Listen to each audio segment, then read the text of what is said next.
Faria, Faria just আমাকে 5 minute সময় দাও, জাস্ট গিভ মি 5 মিনিটস। আমি আই হোপ তুমি বুঝতে পারবে। ফারিয়া, ফারিয়া, ওই মামা দাঁড়ান। এই দেখে চালাতে পারেন না? আপনার কি লেগেছে? কি ব্যাপার, হাসছেন কেন? যাক, এই অ্যাক্সিডেন্টের বাহানা হলে তো তুমি আমার কাছে আসছো, আমার সাথে কথা বলছো, তাই না? দেখেন, আমি এসব কথা বলা কাছে আসার মধ্যে নেই। আমি আপনাকে ক্লিয়ারলি একটা কথা বলতেছি, আপনি প্লিজ আমাকে আর ফলো করবেন না। আপনার রাস্তা আলাদা, আমার রাস্তা আলাদা। না, ক্লিয়ার না। ফারিয়া, তুমি আমাকে শুরু থেকে ভুল বুঝতেছো। দেখো, আমরা চাইলে কিন্তু আমাদের রাস্তাটা এক করতে পারি। ফারিয়া, আমাদের দুজনের রাস্তা কি এক হতে পারে না? জানি না। মন থেকে চাইলে সবই সম্ভব। ফারিয়া, ফারিয়া, লাস্টবারের মতো বলে যাও, আমরা কি এক হব না? না।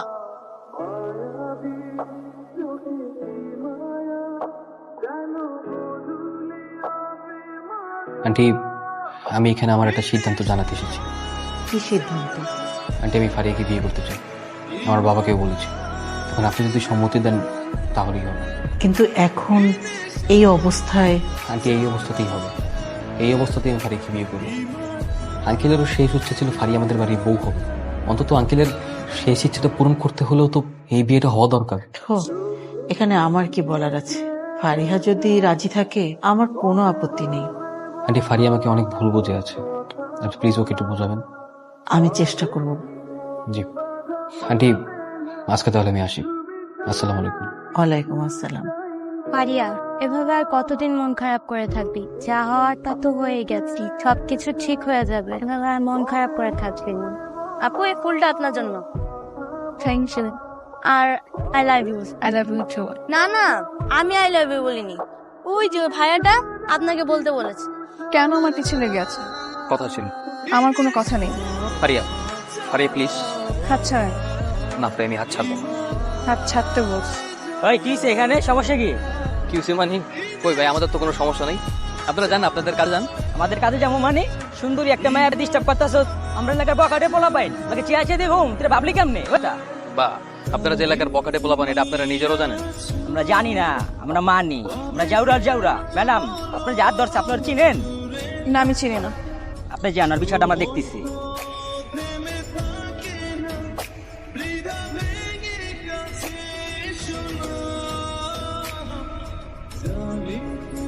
ইস, কি অবস্থা হয়েছে। আমার তো কম খাসনি। এখনো কি সিদ্ধান্ত তোর ওইটাই, ওই মেয়েকে বিয়ে করবি? হ্যাঁ বাবা। মেয়ে তো রাজি হয়নি, তাহলে?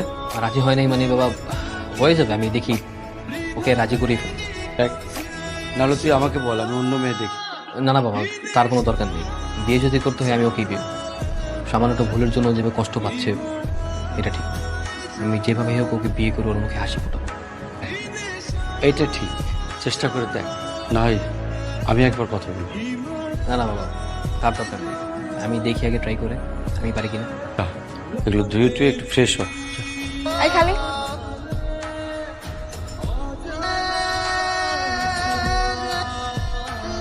ফারিয়া দাঁড়াও। হাত ছাড়েন বলতেছি। মানে হাত ছাড়বো না। হাত ছাড়েন। কেন ছাড়বো? হ্যাঁ, গত 2 দিন যাবত তোমার পিছনে পাগলের মতো আমি ঘুরছি, তোমার কোনো পাত্তাই নাই। কি করছি আমি? কি দোষ আমার বলো তো? কেন এভাবে ইগনোর করছো? আপনি হয়তো ভুলে যাচ্ছেন যে আপনার কারণে আমার বাবা মারা গেছে। আরে আমার জন্য তোমার বাবা মারা গেছে? হ্যাঁ, আচ্ছা, আমি কি তোমার বাবাকে গলা টিপে হত্যা করছি? ফারিয়া, ফারিয়া, আমি তো জাস্ট আমার সিদ্ধান্ত জানিয়েছিলাম। এখন আমার সিদ্ধান্তের জন্য যদি তোমার বাবা স্ট্রোক করে মারা যায়, সেটা কি আমার দোষ? কেন? আমার বিয়ের আগে তো তুমিও তো জানিয়েছিলে যে তোমার বয়ফ্রেন্ড আছে, তার জন্য যদি আমি স্ট্রোক করতাম, আমি যদি মারা যেতাম, তার দায়ভার কি তুমি নিতে? বলো।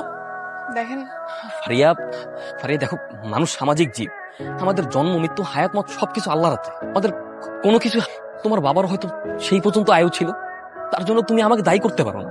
আমি তোমার কাছে হাত জোর করে রিকোয়েস্ট করছি, প্লিজ তোমার বাবার মৃত্যুর দায়ভার আমার উপর দিও না। দেখেন, আমি এখন বাসায় যাব, এই বিষয়ে আমি আর কোনো কথা বলতে চাচ্ছি না। ফারিয়া, ফারিয়া দাঁড়াও। Faria, I can feel that. Faria, আমি নিজেও ভালো নেই, আমি নিজেও অনেক অনুষ্ঠানে ছিলাম।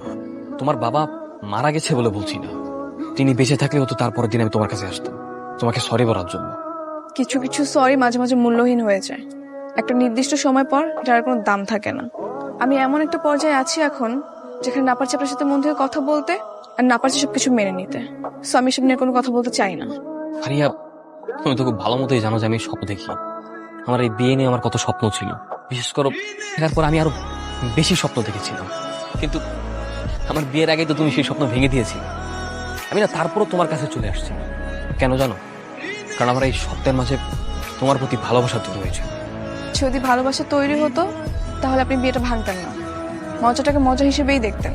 Faria, I know it, I understand, আমি ভুল করছি, ইটস মাই মিস্টেক। তার জন্য তো তোমার পিছনে পাগলের মতো ঘুরছি। তোমার কাছে বারবার ক্ষমা চাচ্ছি, প্লিজ আমাকে মাফ করে দাও এবারের মতো। পারবো। হ্যাঁ, পারবে না? ঠিক আছে, তোমাকে আমি যেতে দেবো না। হাত ছাড়েন, আশেপাশে সবাই দেখতেছে। দেখলে দেখুক, আমার কোনো কিছু যায় আসে না। প্রয়োজনে তোমাকে আমি জড়িয়ে ধরবো, বুকে জড়িয়ে ধরে শক্ত করে চেপে রাখবো, তাও আর ছাড়বো না। কিরে, খাবি না? খেতে ইচ্ছে করতেছে না। ছেলেটাকে এত কষ্ট দিচ্ছিস কেন? আমি সব জানি, তোর অনেক কষ্ট পাচ্ছে।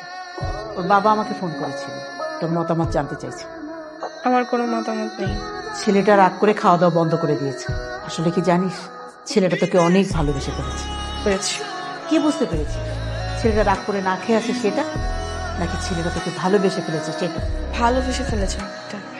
তাহলে একটা কাজ কর, ছেলেটা রাগটা ভাঙ, বিয়ের জন্য রাজি হয়ে যা। মা, আমার কি মনে হয় জানিস, এটাই ভালো সিদ্ধান্ত। হ্যালো। হ্যালো, আসসালামু আলাইকুম ভাইজান। জি ওয়ালাইকুম আসসালাম, বল না। ভাইজান, আমার মেয়েটাকে অনেক কষ্ট করে রাজি করিয়েছি বিয়ের জন্য। আলহামদুলিল্লাহ, খুবই সুখবর। সিয়ামকে খবরটা জানাই, ও খুব রাগ করে বসে আছে। না না ভাইজান, ওকে এখন জানিয়েন না। ফারিয়া বলেছে ওকে সারপ্রাইজ দিবে। ঠিক, আচ্ছা ঠিক আছে, তাহলে ওর মতো করে জানায়। এদিকে আমি বিয়ের আয়োজনটা শুরু করে দিই। জি ভাইজান। জি আচ্ছা। আসসালামু আলাইকুম, রাখি। শ্যাম ভাই ওঠেন, নাস্তাটা খায় নেন। আপা, রহিমা, রহিমা জানলা বন্ধ করো তো। কি ব্যাপার রহিমা, তুমি আওয়াজ করছো কেন? কি ব্যাপার তুমি? হ্যাঁ, আমি। আপনার মহারানী আসছে আর আপনি এখনো পরে পরে ঘুমাচ্ছেন। আর রহিমাকে? আমি কি রহিমা? আপনার স্বপ্ন পূরণ করতে আসলাম। শুনলাম আপনি নাকি রাগ করেছেন। তো রাগ করে তো আপনার মাটিতে ঘুমানোর কথা, বিছানায় কি করছেন? কি ব্যাপার, তুমি কি তাহলে সত্যি সত্যি তোমার রাগ কমিয়ে ফেলেছো? তো রাগ না কমলে কি এভাবে সারপ্রাইজ দিতে আপনার পাশে আসি? তার মানে কি সবকিছু ঠিকঠাক? হ্যাঁ, আমাদের বিয়ে হচ্ছে তাহলে? হবে, তবে কিছু শর্ত আছে। শর্ত আছে? আবার কি শর্ত? দেখেন, আপনার সঙ্গে কিন্তু এরকম সংসার জীবনে আমি অনেক দুষ্টমি ফাইজলামি করব।